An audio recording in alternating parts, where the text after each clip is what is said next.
दुईटी उपाय आपणकर पेट को बहुत भलरे सफा करे, आपणकर हजम शक्ति को बढ़ाए। कौन से उपाय केमिति एहाको आपण प्रस्तुत करेंगे अधिक समय आदौ भी आपको लगे ना। तो आज वीडियो आपण पूरा फर्स्ट उपाय हेउची अति सहज जोटा कि हेला अंजीर आउ किसमिस उपाय। अंजीर आपण माने जानी डिटेल्स रे मुता ऊपर वीडियो बनई। अंजीर आपण को बहुत सारा हेल्थ बेनिफिट दिए। अंजीर कौन जो मैंने जानी ना टिके एठी आपण को कही रखे। डिमिरी फल को काटिकी ताकू बहुत भल भाव में सुखी पैकेट रे बिक्री करा जाए तो ताको कुहा जाए अंजीर, जोटा कि आम हिंदी रे कहू।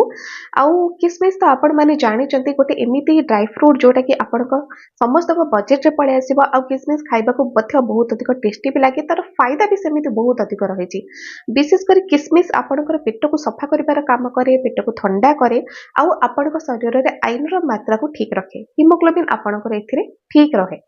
तो से जितेबाला अंजीर सांगे आप किसमिस को मिक्स करके खाते डबल फायदा आपको मिले। गोटे तो अंजीर फायदा मिलला प्लस आपको किसमिस भी फायदा मिलला। अंजीर आउ किसमिस को आप खाइबे केमिति देखंतु। अंजीर जितेबाला आप किणिबे बहुत अधिक हार्ड, किसमिस किंतु सॉफ्ट आपण सेमती भी खाइदेबे। किंतु जेमिति आपको कहली जे मिक्स करके यहाँ आप खाऊँ फायदा आपको डबल मिले। तो से गोटे ग्लास पानी आप नहीं जातु राति। अंजीर 2 ରୁ 3ଟି से भेदे देले, किसमिस 4 ରୁ 5ଟି से भेदे देले। सकाळे आपण खाली पेटरे सही अंजीर को चोबेकी खाइदेबे आउ किसमिस को मध्य चोबेकी खाइदेबे, कारण भेदा जाइछि राति सारा।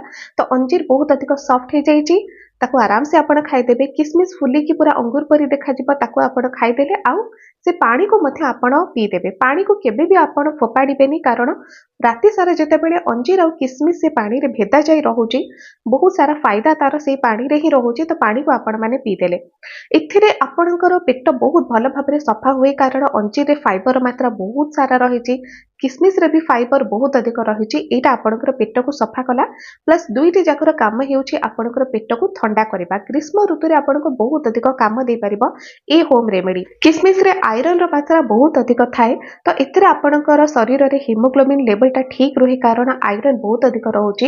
अंजीर रे कैल्शियम रो मात्रा बहुत अधिक रही, प्लस किसमिस रे भी कैल्शियम रही, मैग्नेशियम रही, पोटासियम रही। दुईटी जाकर पोटासियम रो मात्रा रही। तो ए सबू आपणको शरीर को एनर्जेटिक फील करांती। कैल्शियम आपणकर हाड़ को मजबूत करे। जो मानकर बयस 40 वर्ष टपी गलानी, तो सेमानकर जति हजम शक्ति वीक हो गलानी, पेट आदौ भी सफा हेउनी, निश्चय आपण ए होम रेमेडी को ट्राई करंतु। पेट भी आपणकर भल भाव में सफा हबो, आउ हजम शक्ति भी बढ़िला। एथिरे आपणकर हाड़ भी मजबूत हो पारिबो। जदि आपणकर जॉइंट पेन सब बेले रहुची, तो एहाको आपण रेगुलर किछि दिन ट्राई करंतु, देखिबे बहुत सारा फायदा एथिरे आपणको मिलि पारिबो। आउ केवल 2 ରୁ 3ଟି अंजीर आपको नबार अच्छी, किसमिस आपको 4 ରୁ 5ଟି। एथिरे आपणकर अधिक किछि खर्च भी करिवार नाही। डायबिटिक पेशेंट जो माने अछंती से माने ए होम रेमेडी को करिवे नाही, कारण अंजीर भी मीठा, किसमिस भी मीठा। आपण माने जानि चंती कैलोरी एथिरे अधिक आपको मिलि जबो, जोथिरे कि हुए तो शुगर लेवल आपणकर बढ़ी पारे। तो सेते पय डायबिटिक पेशेंट माने पेट सफा करबा को कोन अप्लाई करिवे सेटा आगु को ए वीडियो रे आपण जानिबे, कारण स्टार्टिंग रे आपनको कहिली जे दुईटी उपाय मु आपनको कहिबी। तो से उपायटा हेउची डायबिटिक पेशेंट मानक पाई। आउ समस्ते ए उपाय को फॉलो करि पारिबे, जोटा कि एबे आपण जानले अंजीर आउ किसमिस रा उपाय। हां, जे माने टिके मोटा हेबा पय चाहउचंती, जो माने बहुत अधिक पतला अछंती, निजे टिके मोटा हेबा पय चाहउचंती, तो सेमाने जति एई होम रेमेडी को ट्राई करछंती, टिके अधिक मात्रा रे अंजीर आउ किसमिस नियंतु। जेमिति अंजीर आपण 4 ରୁ 5ଟି नै पारिबे, आउ किसमिस आपण 8 ରୁ 10ଟି नै पारिबे। दुईटी जाकरे अधिक मात्रा रे कैलोरी रहुची, तो आपण ए भली भाबरे सकाळे खाली पेटरे याकू खाइबे, प्लस पानी को भी जहा भेदा जाईची ताको भी पी देले फायदा ही फायदा आपनको एथिरे मिलि पारिबो। तो एबे आमी जानिबा सेकेंड उपाय विषय, जोटा कि डायबिटिक पेशेंट माने भी करि पारिबे, अन्य समस्ते भी करि पारिबे, जे माने कि अंजीर और किसमिस को खाइबा पे इच्छा करू नाहांती। एथि पय आपनको दरकार धनिया मंजी किछि, जीरा किछि, आउ पान मधुरी किछि। समान मात्रा रे आपण धनिया मंजी नै जिबे, जीरा किछि नै जिबे, आउ पान मधुरी नै जिबे। जीरा को भाजीबा किछि भी दरकार नै, सेमति कंचा जीरा आपण नेबे। कोनोसी सामग्री को आपण भाजीबे नाही। आउ ए सामग्री को आपण जेतेबेले समान मात्रा रे नउछन, मने करंतु आपण पर पर्सन एहाको प्रस्तुत करबा पय चाहउछथि, अर्थात आपण निजे पीबे, केवल निज पे आपण प्रस्तुत करेंगे। तो 1/4 चामच आप धनिया मंजी नहीं गले, 1/4 चामच आप जीरा नहीं जातु, और से 1/4 चामच से अनुपात आप पान मधुरी नहीं जातु। समान समान मात्रा आपण ए तीनोटी जाक नहीं गले, तापर आपण गोटे ग्लास पानी रे एहाको राति सारा भिदेकी छाड़ी दियंतु।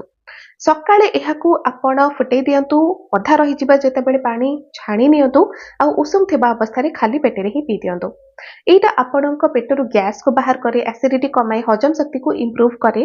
ଆଉ ଏହାକୁ ଆପଣ ରେଗୁଲାର କିଛି ଦିନ ଟ୍ରାଏ କରିପାରିବେ, ଯେମିତିକି 15ରୁ 20 ଦିନ ଆପଣ ରେଗୁଲାର ଟ୍ରାଏ କରନ୍ତୁ।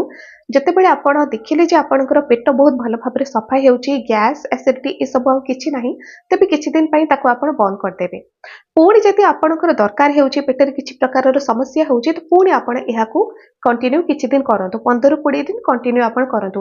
କିନ୍ତୁ ପୁରା ତାହାକୁ କଣ୍ଟିନ୍ୟୁ 6 ମାସ ବର୍ଷେ ସେମିତି ଆଦୌ ବି ଆପଣମାନେ କରିବେନି, କାରଣ ଏସବୁ ନିଜ ଭିତରେ ମସଲା ଆୟୁର୍ବେଦିକ ଔଷଧି ବୋଲି ବି ଆପଣ କହିପାରିବେ, କାରଣ ଆୟୁର୍ବେଦରେ ଏଇ ସବୁକୁ ହିଁ ପ୍ରୟୋଗ କରାଯାଏ ଆଉ ଏଇ ସବୁକୁ ଆୟୁର୍ବେଦରେ ଔଷଧି ଭଳି ବି ଧରାଯାଏ।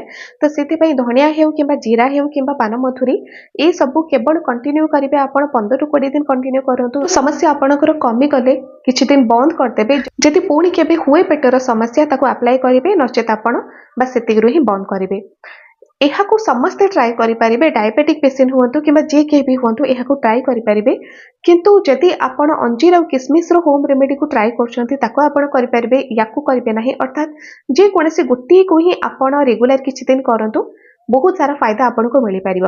ଆଜିର ଭିଡ଼ିଓ ଯଦି ଆପଣଙ୍କୁ ଭଲ ଲାଗିଲା, ଚ୍ୟାନେଲକୁ ସବସ୍କ୍ରାଇବ କରନ୍ତୁ, ଭିଡ଼ିଓକୁ ଲାଇକ୍ କରନ୍ତୁ, ସେୟାର କରନ୍ତୁ। ଆଜି ପାଇଁ ଏତିକି।